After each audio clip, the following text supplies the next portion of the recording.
Hello, friends and neighbors. Welcome to the Sunny Side of Life Bible in a Year experience. Join me each day as I read the Bible from start to finish. I'm reading from the Life Application Study Bible, New Living Translation, published by Tyndale House Publishers. I pray this daily reading will bless you as much as it does me. So let's get started. March 17th, Judges, chapters 19 through 21. Now in those days, Israel had no king.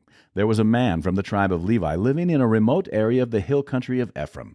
One day he brought home a woman from Bethlehem in Judah to be his concubine.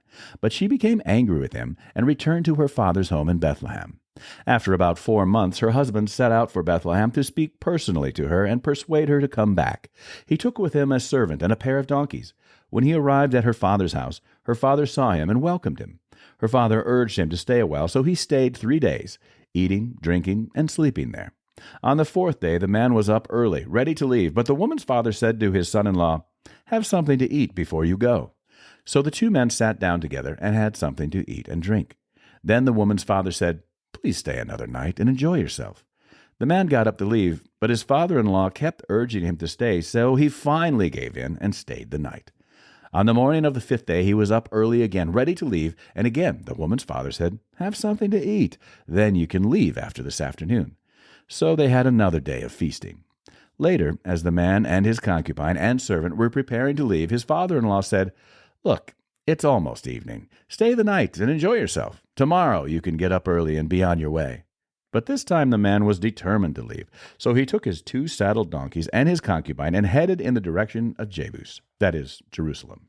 It was late in the day when they neared Jebus, and the man's servant said to him, "Let's stop at this Jebusite town and spend the night there." "No," his master said, "we can't stay in this foreign town where there are no Israelites. Instead, we will go on to Gibeah. Come on, let's try to get as far as Gibeah or Ramah, and we'll spend the night in one of those towns." So they went on. The sun was setting as they came to Gibeah, a town in the land of Benjamin. So they stopped there to spend the night. They rested in the town square, but no one took them in for the night. That evening an old man came home from his work in the fields. He was from the hill country of Ephraim, but he was living in Gibeah, where the people were from the tribe of Benjamin.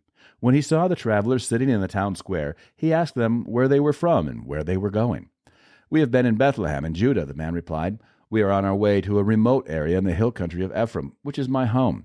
I traveled to Bethlehem, and now I'm returning home. But no one has taken us in for the night, even though we have everything we need. We have straw and feed for our donkeys and plenty of bread and wine for ourselves." "You are welcome to stay with me," the old man said. "I will give you anything you might need, but whatever you do, don't spend the night in the square." So he took them home with him and fed the donkeys. After they washed their feet, they ate and drank together. While they were enjoying themselves, a crowd of troublemakers from the town surrounded the house. They began beating at the door and shouting to the old man, "Bring out the man who is staying with you so we can have sex with him." The old man stepped outside to talk to them. "No, my brothers, don't do such an evil thing, for this man is a guest in my house, and such a thing would be shameful. Here, take my virgin daughter and this man's concubine. I will bring them out to you, and you can abuse them and do whatever you like, but don't do such a shameful thing to this man." But they wouldn't listen to him. So the Levite took hold of his concubine and pushed her out the door. The men of the town abused her all night, taking turns raping her until morning. Finally, at dawn, they let her go. At daybreak, the woman returned to the house where her husband was staying. She collapsed at the door of the house and lay there until it was light. When her husband opened the door to leave, there lay his concubine with her hands on the threshold. He said, "Get up, let's go." But there was no answer. So he put her body on his donkey and took her home. When he got home, he took a knife and cut his concubine's body into 12 pieces. Then he sent 1 piece to each tribe throughout all the territory of Israel. Everyone who saw it said, "Such a horrible crime has not been committed in all the time since Israel left Egypt. Think about it. What are we going to do? Who's going to speak up?" Then all the Israelites were united as one man, from Dan in the north to Beersheba in the south, including those from across the Jordan in the land of Gilead. The entire community assembled in the presence of the Lord at Mizpah. The leaders of all the people in all the tribes of Israel, 400,000 warriors armed with swords, took their positions in the assembly of the people of God. Word soon reached the land of Benjamin that the other tribes had gone up to Mizpah. The Israelite then asked how this terrible crime had happened. The Levite, the husband of the woman who had been murdered, said, "My concubine and I came to spend the night in Gibeah, a town that belongs to the people of Benjamin. That night some of the leading citizens of Gibeah surrounded the house, planning to kill me, and they raped my concubine until she was dead. So I cut her body into 12 pieces and sent the pieces throughout the territory assigned to Israel, for these men have committed a terrible and shameful crime. Now then, all of you, the entire community of Israel, must decide here and now what should be done about this." And all the people rose to their feet in unison and declared, "None of us will return home. No, not even one of us. Instead, this is what we will do to Gibeah. We will draw lots to decide who will attack it. 1/10 of the men from each tribe will be chosen to supply the warriors with food, and the rest of us will take revenge on Gibeah of Benjamin for this shameful thing they have done in Israel." So all the Israelites were completely united, and they gathered together to attack the town. The Israelites sent messengers to the tribe of Benjamin, saying, "What a terrible thing has been done among you. Give up those evil men, those troublemakers from Gibeah, so we can execute them and purge Israel of this evil." But the people of Benjamin would not listen. Instead, they came from their towns and gathered at Gibeah to fight the Israelites. In all, 26,000 of their warriors armed with swords arrived in Gibeah to join the 700 elite troops who lived there. Among Benjamin's elite troops, 700 were left-handed, and each of them could sling a rock and hit a target within a hair's breadth without missing. Israel had 400,000 experienced soldiers armed with swords, not counting Benjamin's warriors. Before the battle, the Israelites went to Bethel and asked God, "Which tribe should go first to attack the people of Benjamin?" The Lord answered, "Judah is to go first." So the Israelites left early the next morning and camped near Gibeah. Then they advanced toward Gibeah to attack the men of Benjamin. But Benjamin's warriors, who were defending the town, came out and killed 22,000 Israelites on the battlefield that day. But the Israelites encouraged each other and took their positions again at the same place they had fought the previous day, for they had gone up to Bethel and wept in the presence of the Lord until evening. They had asked the Lord, "Should we fight against our relatives from Benjamin again?" And the Lord had said, "Go out and fight against them." So the next day they went out again to fight against the men of Benjamin. But the men of Benjamin killed another 18,000 Israelites, all of whom were experienced with the sword. Then all the Israelites went up to Bethel and wept in the presence of the Lord and fasted until evening. They also brought burnt offerings and peace offerings to the Lord. The Israelites went up seeking direction from the Lord. In those days the ark of the covenant of God was in Bethel, and Phinehas, son of Eleazar and grandson of Aaron, was the priest. The Israelites asked the Lord, "Should we fight against our relatives from Benjamin again? Or should we stop?" The Lord said, "Go. Tomorrow I will hand them over to you." So the Israelites set an ambush all around Gibeah. They went out on the third day and took their positions at the same place as before. When the men of Benjamin came out to attack, they were drawn away from the town, and as they had done before, they began to kill the Israelites. About 30 Israelites died in the open fields and along the roads, one leading to Bethel and the other leading back to Gibeah.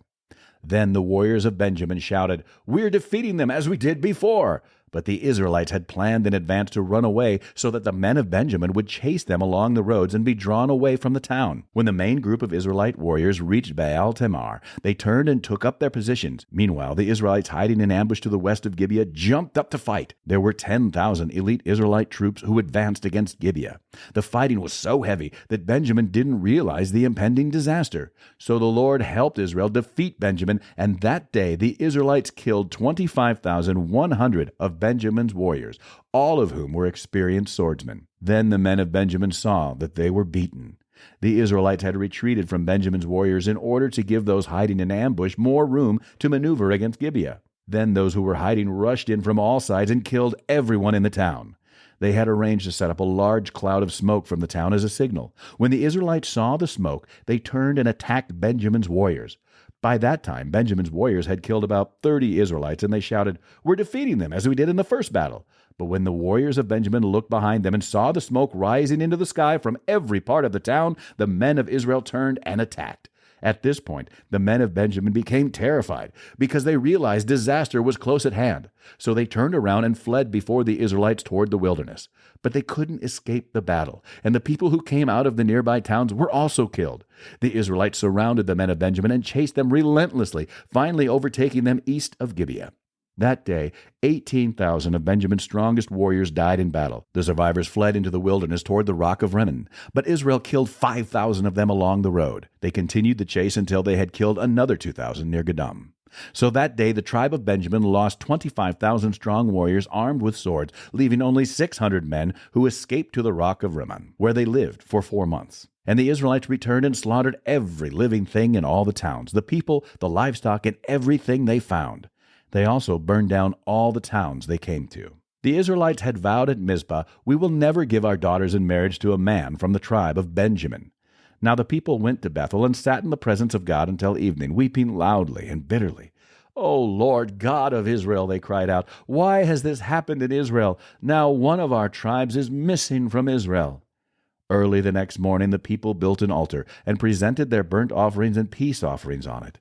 Then they said, "Who among the tribes of Israel did not join us at Mizpah when we held our assembly in the presence of the Lord?" At that time they had taken a solemn oath in the Lord's presence, vowing that anyone who refused to come would be put to death. The Israelites felt sorry for their brother Benjamin and said, "Today one of the tribes of Israel has been cut off. How can we find wives for the few who remain, since we have sworn by the Lord not to give them our daughters in marriage?" So they asked, "Who among the tribes of Israel did not join us at Mizpah when we were assembled in the presence of the Lord?" And they discovered that no one from Jabesh-Gilead had attended the assembly. For after they counted all the people, no one from Jabesh-Gilead was present. So the assembly sent 12,000 of their best warriors to Jabesh-Gilead with orders to kill everyone there, including women and children. "This is what you are to do," they said. "Completely destroy all the males and every woman who is not a virgin." Among the residents of Jabesh-Gilead they found 400 young virgins who had never slept with a man, and they brought them to the camp at Shiloh in the land of Canaan. The Israelite assembly sent a peace delegation to the remaining people of Benjamin who were living at the rock of Rimmon. Then the men of Benjamin returned to their homes, and the 400 women of Jabesh-Gilead who had been spared were given to them as wives. But there were not enough women for all of them. The people felt sorry for Benjamin because the Lord had made this gap among the tribes of Israel. So the elders of the assembly asked, "How can we find wives for the few who remain, since the women of the tribe of Benjamin are dead? There must be heirs for the survivors, so that an entire tribe of Israel is not wiped out. But we cannot give them our own daughters in marriage because we have sworn with a solemn oath that anyone who does this will fall under God's curse." Then they thought of the annual festival of the Lord held in Shiloh, south of Lebonah and north of Bethel, along the east side of the road that goes from Bethel to Shechem. They told the men of Benjamin who still needed wives, "Go and hide in the vineyards. When you see the young women of Shiloh come out for their dances, rush out from the vineyards, and each of you can take one of them home to the land of Benjamin to be your wife. And when their fathers and brothers come to us and protest, we will tell them, 'Please, be sympathetic. Let them have your daughters, for we didn't find wives for all of them when we destroyed Jabesh-Gilead, and you are not guilty of breaking the vow, since you did not actually give your daughters to them in marriage.'" So the men of Benjamin did as they were told.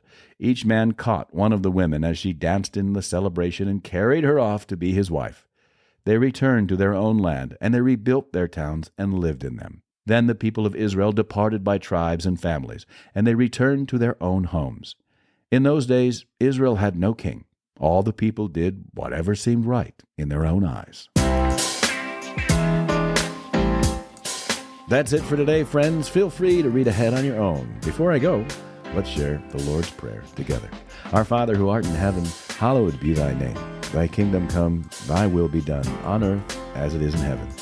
Give us this day our daily bread, and forgive us our trespasses, as we forgive those who trespass against us. Lead us not into temptation, but deliver us from evil. For thine is the kingdom, and the power, and the glory forever.